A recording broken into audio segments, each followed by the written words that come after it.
Welcome to Specific Love. My 10-year wedding anniversary is here, and I wanted to make something special for my wife. So I looked up what the traditional 10-year wedding anniversary gift is, and it is 10. 10. Isn't 10 in a lot of stuff? Actually, a lot of the things we think of tin foil, or tin cups aren't actually made out of tin. They're usually made out of aluminum or steel. So I did a little searching and discovered you can actually buy tin in little cut-offs. These are over 99% pure, so this should definitely work. Now I believe these are a little bit big each, so I'm going to try and cut this in half and then go from there. At this point, I would need an anvil, but I don't have one. But I did find this large piece of what I believe is railroad track, but it is quite rusty. So I'm going to take some sandpaper, we're going to sand it down so we can prevent this rust from transferring over to the pendant.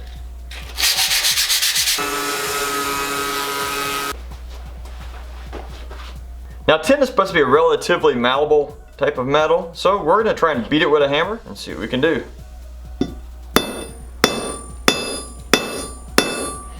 Okay, it is moving a little, but this might take a lot more work than I planned.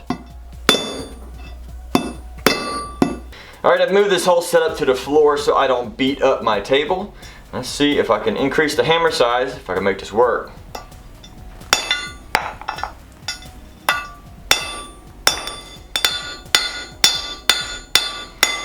Now I'm going to use these cutters, which are normally used for cutting like tin sheets, but we're going to give this a shot.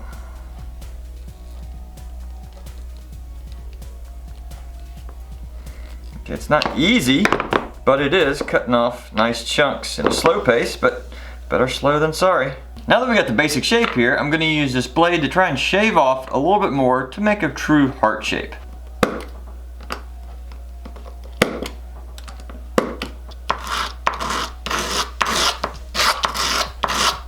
Now to give this a little bit more of a texture feel, I'm going to try and use a ball peen hammer and just tap this out.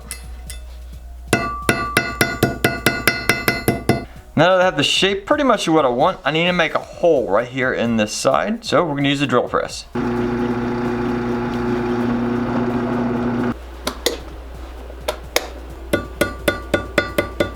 Now that the texture and the hole should be in position, I want to try buffing this out to give it a little bit more of a shine. So I'm going to use my Dremel tool here just to try and buff it and see how it goes.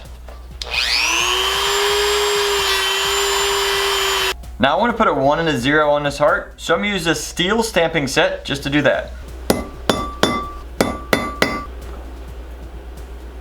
Now I'm making a few different hearts to see if I can get a little bit better with my technique. And another way to help smooth out this hole is to use a countersink.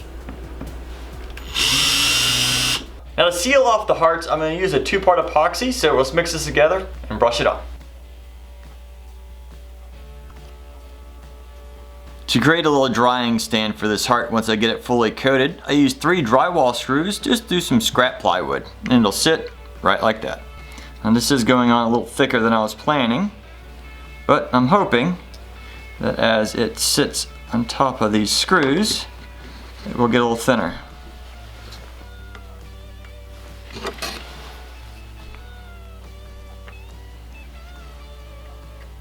Now we want to make sure the hole here is cleared, so I'm going to use a toothpick to try and clean out some of that epoxy. So that way it'll be easy to put the chain through.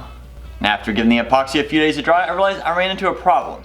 Now the front looks awesome, but on the back, now I have these little raised tabs where it was in contact with the screws. Now I gotta see if I can sand those down.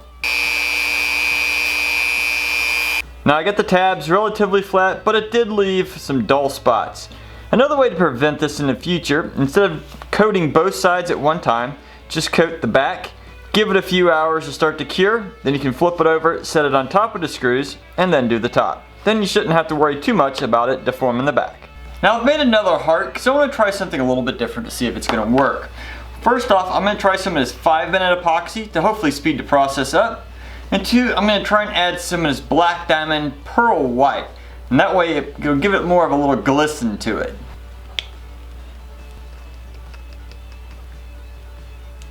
And now this time when I'm going to apply the epoxy, I'm going to use this little brush and hopefully you can get in the crevices a little easier.